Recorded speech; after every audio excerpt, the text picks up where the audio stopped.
Okay, கலாச்சார நிகழ்வில் கலந்து கொள்ளல் என்று போட்டுக்கிறீங்கள். வேறு யாராவது கலாச்சார உரிமை தொடர்பாக கேட்டிருந்தேன். ஸோ ஒரு ஆள் போட்டுக்கிறீங்கள் கலாச்சார நிகழ்வுகளில் கலந்து கொள்ளுதல்னு சொல்லி. இன்னொரு ஆள் போட்டுக்கிறீங்கள் மொழி உரிமை என்று சொல்லி போட்டுக்கிறீங்கள். வேறு யாராவது?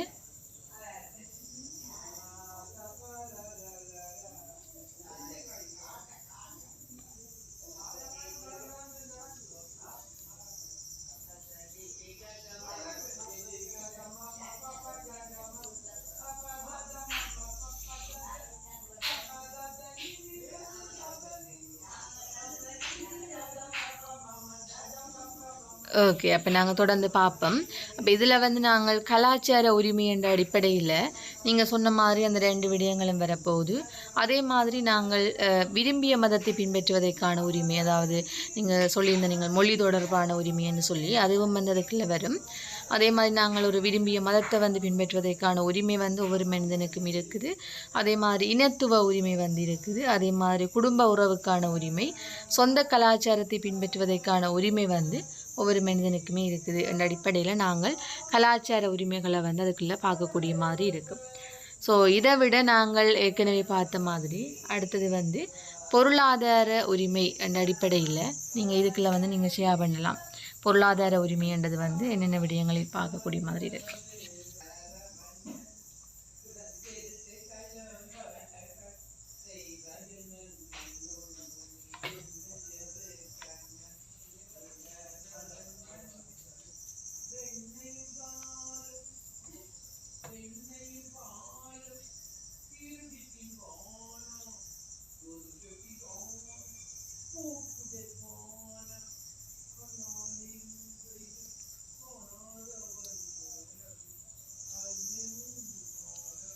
ஓகே, ஒரு ஆள் போட்டுக்கிறீங்கள் தொழில் செய்யும் உரிமை என்று போட்டுக்கிறீங்கள். இன்னொரு ஆள் விரும்பிய இடத்தில் தொழில் செய்யும் உரிமை என்று சொல்லி போட்டுக்கிறீங்கள். ஓகே, நாங்கள் பொருளாதார உரிமை என்ற அடிப்படையில் நாங்கள் ஏதாவது ஒரு தொழில் நிறுவனங்களை வந்து உருவாக்குறதுக்கான உரிமை வந்து எங்களுக்கு இருக்குது. அதே மாதிரி நாங்கள் தொழில் புரிவதற்கான உரிமை இருக்குது. அதே மாதிரி நாங்கள் வந்து சொத்துக்களை வைத்திருப்பதற்கான உரிமை, அதாவது நீங்கள் ஒரு ஆள் வந்து ஷேர் பண்ணியிருக்கிறீங்கள், சொத்துக்களை வந்து நாங்கள் வைத்திருப்பதற்கான உரிமை இருக்குது. அதே மாதிரி வேலை வாய்ப்பை தேர்ந்தெடுப்பதற்கான உரிமை இருக்குது. வேலை செய்யக்கூடிய அந்த உரிமை வந்து இருக்குதுன்னு சொல்லி நிறைய பேர் வந்து நீங்கள் ஷேர் பண்ணியிருக்கிறீங்கள். ஸோ நாங்கள் பொருளாதார உரிமை என்ற அடிப்படையில் அந்த விடயங்களையும் வந்து சேர்த்துக்கொள்ளலாம். இதை விட நாங்கள் மேலதிகமான உரிமைகள் வந்து பார்க்க போகிறோம். அப்போ அதில் வந்து நாங்கள் போராட்ட உரிமை என்ற அடிப்படையில் நீங்கள் தான் ஷேர் பண்ண போகிறீங்கள். போராட்ட உரிமை என்ற அடிப்படையில் அதுக்குள்ள என்னென்ன விடயங்களை பார்க்கலாம்னு சொல்லி.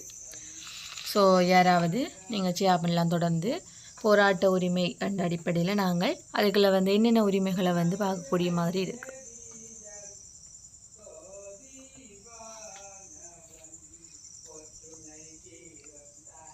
போராட்ட உரிமை என்பது நார்மலாக நீங்கள் எல்லாருக்குமே தெரிந்த அனுபவித்த விடயங்களாக இருக்கும். ஸோ நீங்கள் அதை வந்து நீங்கள் ஷேர் பண்ணலாம்.